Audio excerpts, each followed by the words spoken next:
of Kumasi. This year, however, it has had to come to the Jubilee House due to the restrictions that have been brought upon all of us by the deadly COVID-19. And hopefully it will go away very soon. My name is Abdul Hayi Mumin. I am in commentary position with Captain Edward Senanu Akapo. Captain, very good morning to you. Many thanks for joining us in commentary position this morning. We look forward to a very brief ceremony, don't we? Sure. Because obviously there have been restrictions, and we are told that the ceremony will not last more than an hour or so. And I'm sure you've also been part of the rehearsals ahead of today. Earlier on Wednesday, people heard gunshots, and that's brought some concerns, but I'm sure those concerns were addressed because obviously these were some sounds from the rehearsals that the military were undergoing here. You give us a brief account of what happened even during the rehearsal period before even we proceed on today's parade. Thank you very much, my brother. Before I proceed, a very good morning to our viewers, and I would like to say that on behalf of my bosses, I wish everyone a happy Independence Anniversary celebration. Yeah, in the military, we always say rehearsal is very important. Yes. Because anytime we undertake rehearsals, it makes us understand what we are doing, and at every time you undertake an activity, you know every sequence in your head, and you have to execute it to perfection without fail. So during the rehearsals, you realize that everything... So let me just cut in there. A while ago, we witnessed the arrival of the Chief Justice of the Republic of Ghana, Justice Enin Yeboah, also because in recent times he's been one of the busiest people in the Republic. Yes. Just a couple of days ago, he read that judgment on the election petition. So he has arrived. Okay. Yeah, in your shot. Of the flag. We will also have special messages on the board. Okay, so you went to... Special messages on this to the next arrival of the square. All right, so you were telling us about we've seen some senior military officers also arrive. Yes. Yeah. So our senior officers who arrived were the service chiefs. We have Major General Thomas Opon Pepra as the Chief of Army Staff, arriving with the Chief of Naval Staff and then the Chief of Air Staff, arriving as the shots givers over there. As I was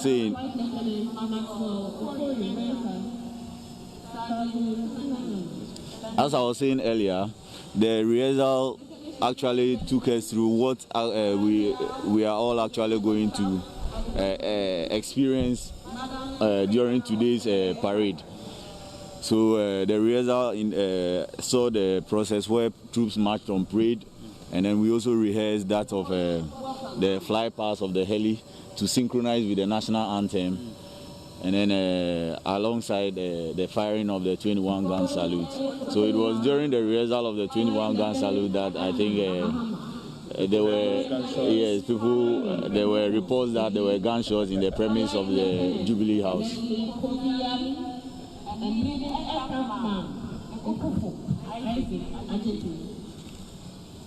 so if you just joined the feed, this is the 64th Independence Parade that we are about to witness here at the Jubilee House. The first time ever in the Fourth Republic that this celebration has had to move to the seat of government due to restrictions brought upon all of us by the coronavirus pandemic. Of course, in the last 2 years, the celebration has been taken away from Accra. The first time it was taken away from Accra, was held in the regional capital of the northern region, Tamale, where following the restoration of peace to Dagbon, it was thought that to honor the people for embracing peace, the independence was taken there, and they brought a lot of economic activities to the Tamale township at that time.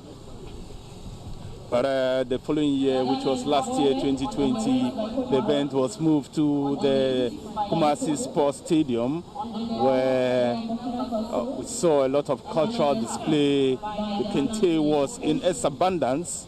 A lot of people were hoping that this year it will be moved to another regional capital. Unfortunately, COVID-19 has not permitted that. But all the same, the GES has issued instructions to all schools to desist from organizing the usual parades we have become so used to witnessing, especially on 6th March.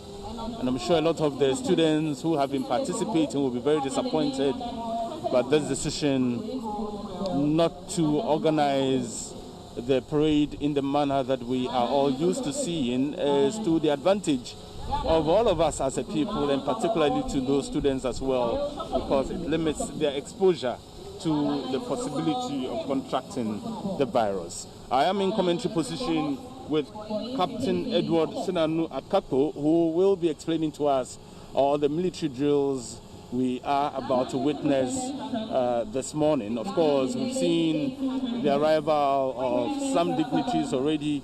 The latest to arrive, the Chief Justice of the Republic, who was instrumental in the just ended election petition that lasted for at least 18 days of sitting.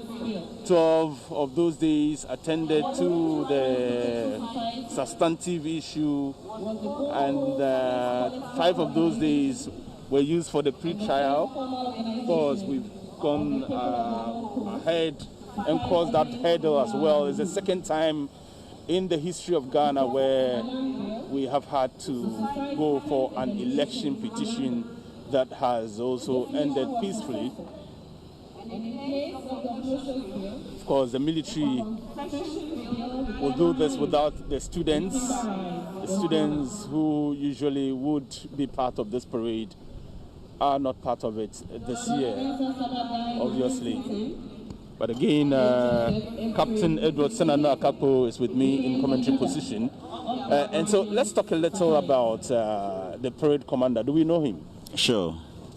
The parade commander for this morning's parade is in the person of Colonel Richard Kain Mensah.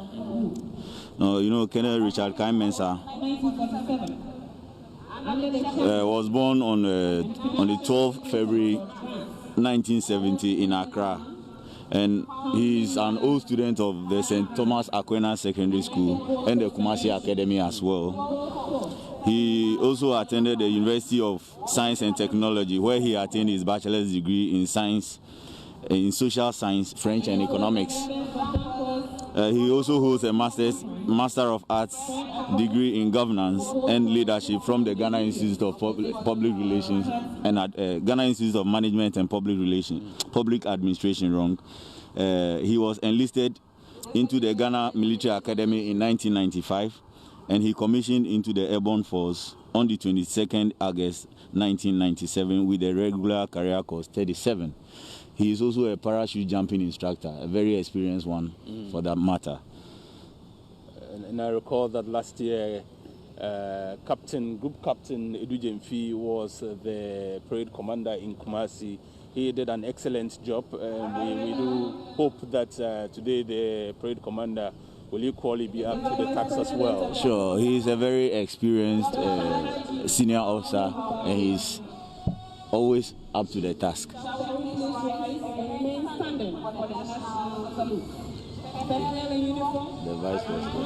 The Vice President of the Republic of Ghana, His Excellency Alhaji Dr. Mahmoud Bawumia, has just arrived at the parade grounds.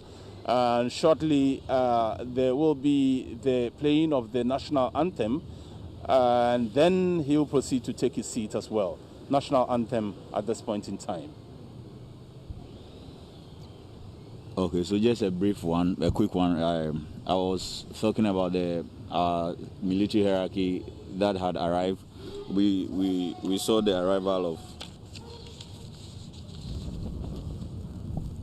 national anthem.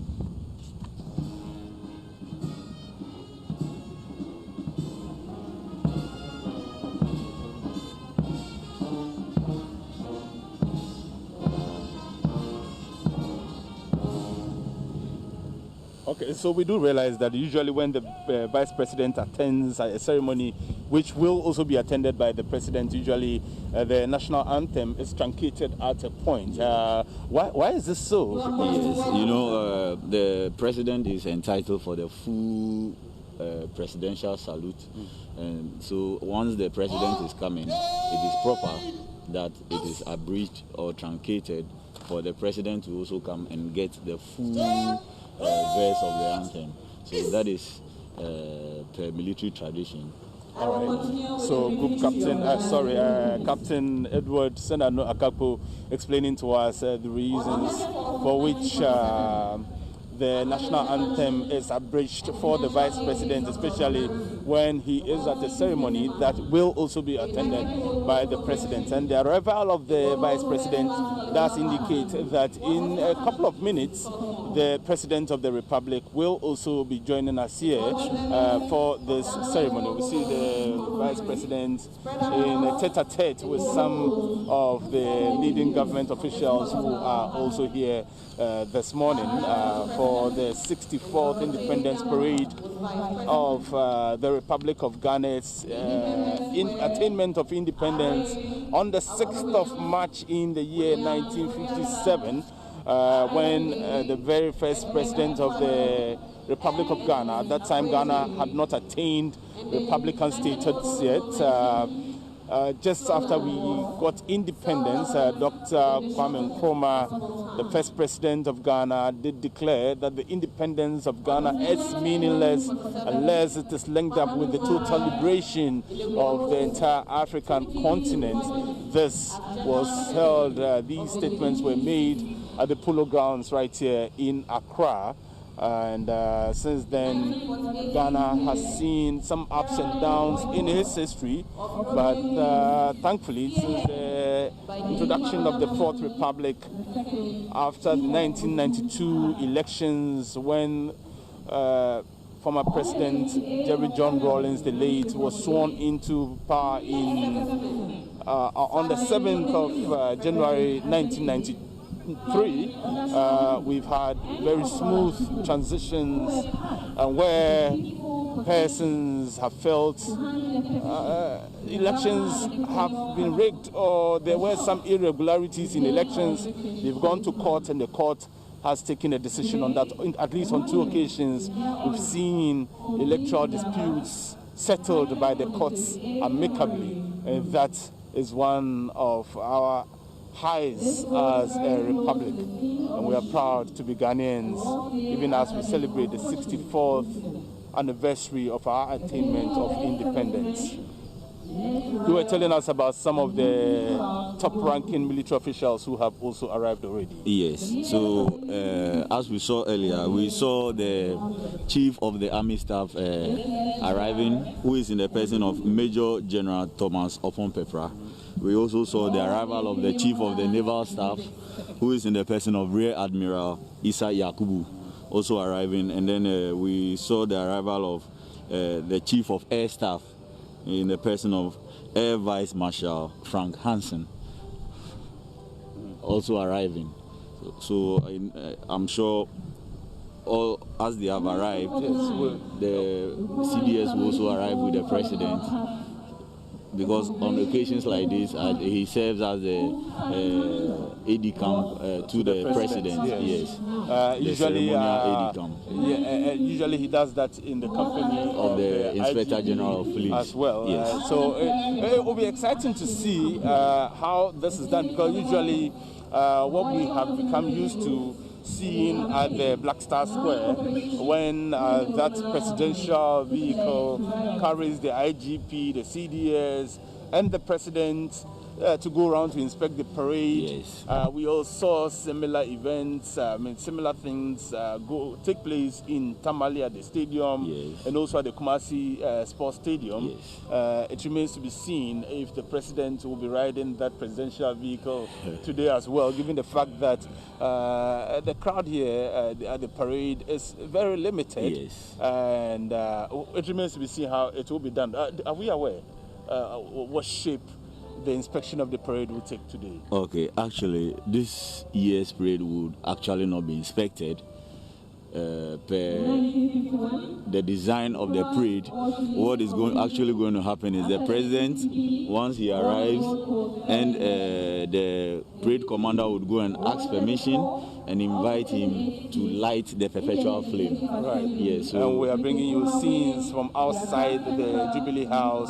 All right, we've taken you back to the Jubilee House now, at the forecourt of the Jubilee House, where all is set for the arrival of the President of the Republic for the commencement of the 64th Independence Parade here at the Jubilee House. To be specific, it's at the forecourt of the Jubilee House, and this is the first time we are seeing this in the history of, I believe, in the history of the 64 years of the existence of Ghana, that we have had to do this without school children, and it's not because of excessive rain, but due to restrictions of COVID-19. I'm sure the children will be disappointed that this year they have not been made a part of this, but it's all for their own good and for the good of every one of us here. Indeed. But are we seeing similar events organized by the military in the regions at all? No, actually we are not seeing similar events organized by the military. This is actually the one of its kind. Due to the COVID-19 pandemic, you realize that the parade itself has been simplified and modified. Yes, so that we all observe the protocols laid down for the prevention of this pandemic. So regionally, I don't think the military is not, or the security services are not going to organize any of such events. This is just one of its kind. Right. The moment, please permit me, let me also reiterate that we should all, as Ghanaians, even as we celebrate the 64th independence anniversary, we should try and keep practicing the protocols laid down in place by way of prevention of the coronavirus, because our lives are very important. Ghana needs us all, and no country would wish to see its citizens die as a result of not practicing the protocols laid down by way of the coronavirus. Of course, let me just take our viewers back and give you a little reminder of Ghana's independence history. Yes, we'll come to that as well. And at a point, I'm here with Captain Edward Senanu Akapo. You also may help me to recount portions of Ghana's history as we attempt to give our viewers a brief history, and there we have some of the senior government officials as well in your shot at the moment. The Independence Day of Ghana, of course, is a national holiday.